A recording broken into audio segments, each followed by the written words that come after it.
안녕하세요. 금나치마입니다. 채무자 한 분이 문의를 주셨어요. 이분의 자격사항을 보면 현재 대기업 이름만 대면 누구나 다 아는 대기업에 근무하고 계십니다. 8년 정도 근무를 하셨고요. 자, 연봉은 8,700만 원 정도 되시는 분이에요. 이분께서 이용 중인 대출 내역을 보면은 현재 은행에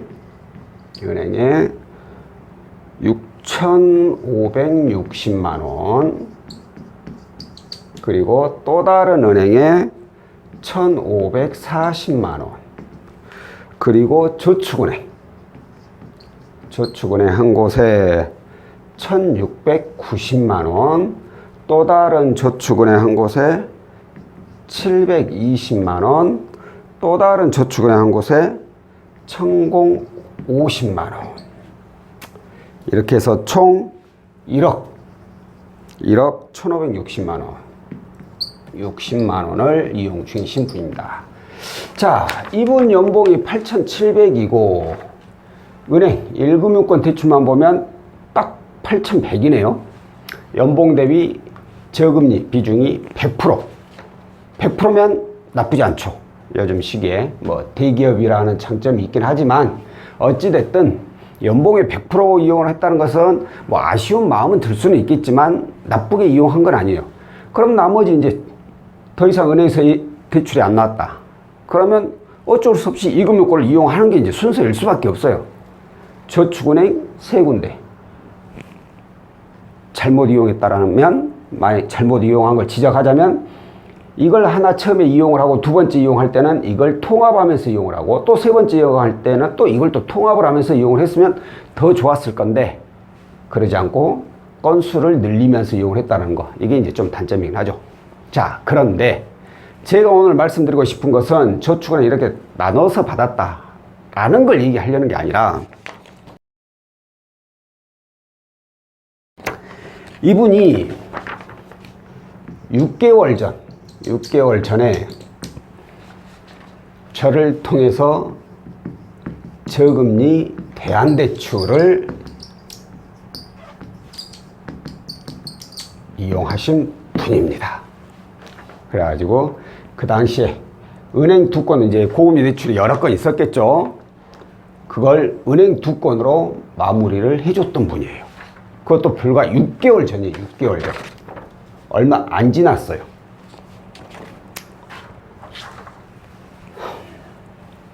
이분이 이 저축은행 이용한 것도 이것도 최근 3개월 이내에 다 이용을 했어요. 이내 대출. 자, 이게 뭐냐? 6개월 전에 그 어렵다라는 저금리 대안대출 이분 이용을 했어요.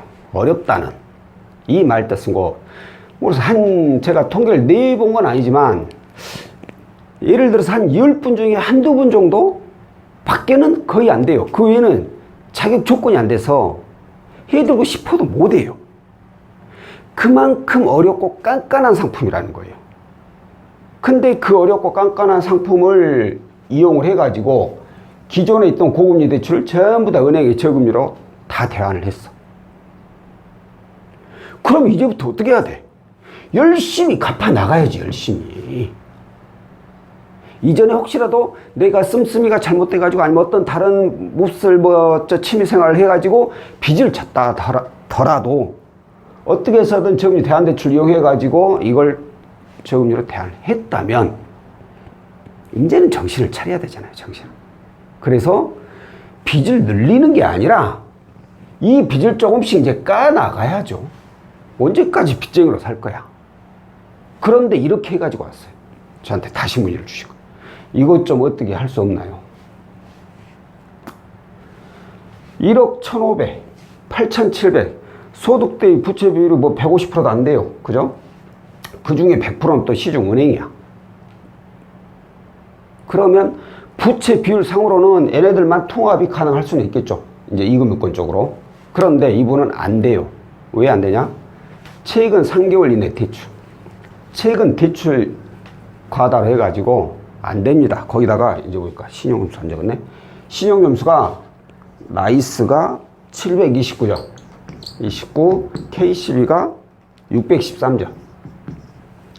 최근에 은행 두 건만 있었다면 6개월이 지나고 은행 두 건만 있었다면 지금 신용은 거의 뭐 1등급은 아니더라도 2, 3등급 안에서 놀아야 돼요. 예전 등급으로 따지면 그러니까 한 800점 이내에서 놀고 있어야 돼. 못해도. 그런데 이게 뭐요? 729점, 613점. 바로 이것 때문이죠. 최근 대출 과다. 신용점수까지 확 떨어지고. 어찌됐든 이분은 신용점수도 낮고, 아니, 이 최근 대출 이력 과다로 인해서 신용점수가 낮고, 그래서 지금 당장 통화를 할 수가 없어요.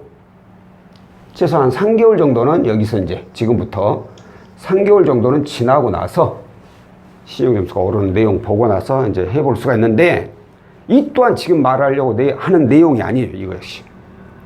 어떻게 해서 이 빚을 졌느냐. 이게 지금 오늘 제가 말씀드리려고 하는 거예요. 내용이에요. 뭐냐? 바로 도박입니다. 도박. 도박.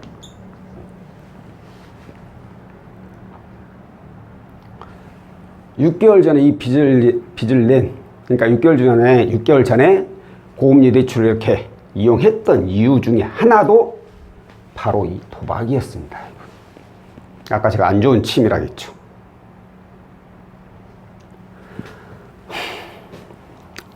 그 도박을 못 거는 거예요. 그 도박을. 사실 이분만이 아니에요. 이런 분들 많이 있습니다. 도박하시는 분들은 이 저금리 대환대출도 잘 안 해주지만 가능하다고 해서 진행을 하더라도 하고 난 후에 다시 이 도박에 손대는 분들이 상당히 많이 있습니다. 그런 분들을 제가 몇 번이나 봐왔어요. 왜 다시 도박을 끊지 못하느냐?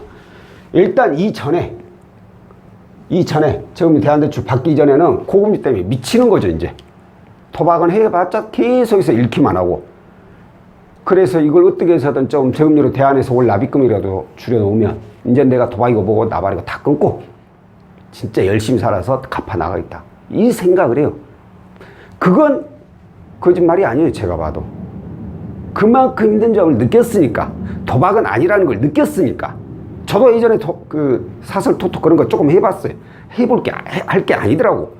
느꼈어. 빚도 이렇게 많이 졌으니까. 그래서 저금리로 대안을 딱 했는데 이게 또 원흉이 돼버린 거죠. 아, 왜 원흉이야? 이렇게까지 해줬으면 땡큐지? 고맙다고 생각해야지. 그래야 되는데 이게 원흉이. 이유가 뭐냐? 한 달에 나가는 돈 빼고 남는 돈이 많다 이거야. 여유가 이제 많아졌어. 제가 이 저금리 대환대출을 하는 이유가 이자 지출을 줄여서 월 납입금을 줄이고 여유자금이 생기면 그걸 또 모아서 저금해뒀다가 대출금 갚는데 조금씩 써야 된다고 말씀을 드렸죠. 그래야 빚이 빨리 없어진다고. 근데 그걸 못하는 거예요, 사람들이. 여유 자금이 나오면 이걸 어떻게 해서든 모아갖고 빚을 갚는 데 쓴 게 아니라 그 전에 내가 못했던 것들, 그걸 다시 하는 거예요. 흔히 빚이 다시 늘어나게 돼요. 이 사람 여유 자금이 생기니까 다시 슬금슬금 도박이 생각난 거예요. 그래가지고 하다가 망하고 하다가 망하고 이제 대출까지 받아서 망하고 다시 상황 오는 거예요.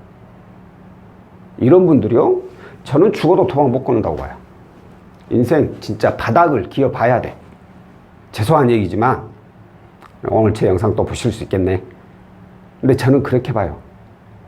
저희한테 저금리 대환대출 문의 주신 분들 중에 도박해가지고 문제성 있는 분들이 있어요.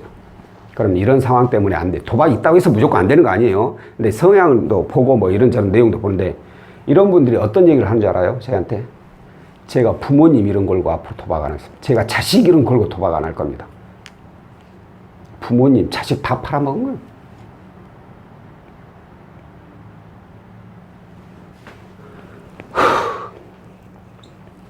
도박해가지고 이렇게 비쳐가지고 다시 온 거예요.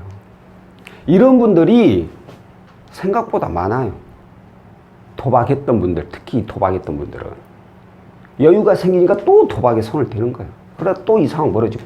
이거 제가 3개월 정도 지나고 나서 상황 봐서 통합이 되면 진행해드린다고 했지만 통합해주잖아요? 그럼 납입금액이 또 줄어들 거 아니야, 지금보다는. 또 여유 생긴단 말이에요. 연봉이 8,700 지원 금액이 아니요. 내년이면 연봉 또 오를 것이고. 또 여유 생겨. 그럼 또 손대. 결국에는 진짜 이제 더 이상 손 못 댈 정도로 가야 돼. 그래서 개인 회생이나 신용회복 이런 거 알아봐야 돼. 그래야지 끌란가 모르겠어요. 제가 정말이지 매파 이런 거 보면 한숨 잘 나와 진짜. 너무 감정이입이 심한가 봐. 자, 도박하시는 분들 제가 많이 봤어요. 문의 많이 주시거든요. 네, 제발이지 이거 절대 돈 벌 수 없는 구조예요. 아니 돈 벌 수 있는 구조라면 저 하라고 하겠어. 그냥 하세요 그냥. 잘 벌면 되지. 돈을 벌 수 없는 구조라니까요. 하면 절대 안 돼요. 절대 이거 하지 마시고. 자, 예를 들어서 나는 도박 이런 거 안 해. 돈도 안 쓸 거야. 그리고 이것만 딱 꾸준히 잘 갚아 나갔어. 그런데 갑자기 목돈이 좀 필요한 일이 생겼어. 내가 열심히 여기저기 모은 놈 또 갖고 진짜 열심히 사신 분들 있어요. 근데 뜻하지 않게 목돈이 필요한 경우가 있어요. 목돈이. 근데 돈이 없어. 그때 어떻게 해야 되냐. 그럼 이제 더 이상 은행에서 대출 안 되니까 이거 여기서라도 대출을 받아서 써야 될 거 아니에요. 그건 이해를 해요. 어쩔 수 없지. 도박이 아니라 다른 일적인 꼭 써야 될 돈. 그럼 이해를 해. 근데 제가 하나 먼저 말씀드리고 싶은 게 이 대출을 먼저 받기 전에 이거 버려야 되겠다. 융통을 해보라는 거예요. 주변에서 가까운 가족 아니면 지인들 뭐 금액이 너무 커버리면 쉽지는 않겠지만 너무 큰 상황이 아니라 융통을 할 정도 할 수 있는 정도의 금액이라면 융통을 하라는 거예요. 이것도 빌려서 갚아야 되고 이것도 빌려서 갚아야 돼. 그럼 융통을 하면 왜 좋으냐? 이건 신용에 영향이 전혀 없잖아요. 영향이 없어. 그리고 아닌 말로 융통을 하면 얘네들보다 이자가 더 싸. 공짜로 얻을 수도 있고 소주 한 잔값 들어갈 수도 있고 아니면 뭐 이자 은행 예금 이자 쳐서 줘도 되고 차관 지출되는 돈은 더 적다는 거예요. 가장 큰 내용이 바로 신용이죠. 신용을 지켜줘. 왜? 혹시라도 나중에 큰 일이 터졌을 때는 어쩔 수 없이 꼭 빚을 내야 되는 상황일 때 신용을 지켜놓으면 어찌됐든 내가 빚을 낼 때 이자는 그만큼 더 낮아지게 되니까. 그럼 이자 지출 조금이라도 줄이는 거죠.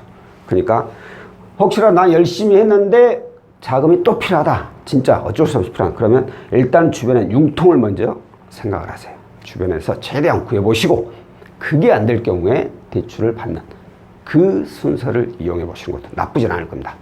자, 오늘 내용 다시 한번 말씀드릴게요. 어렵게 진짜 저금리 대환대출 아무나 되는 거 아니에요. 어렵게 저금리 대환대출 이용해서 이제 여유가 좀 생길 만하니까 다시 도박에 빠져서 빚쟁이가 되느냐 아니면 정말 열심히 잘 갚아서 이 빚이라는 덫에서 하루라도 빨리 벗어나느냐, 여기에 대한 결정은 본인이 하는 거예요. 본인의 의지가 필요한 거고 본인이 노력을 해야 되는 거예요. 자, 오늘 영상은 여기까지고요. 다음번에 또 다른 내용으로 찾아뵙도록 하겠습니다. 고맙습니다.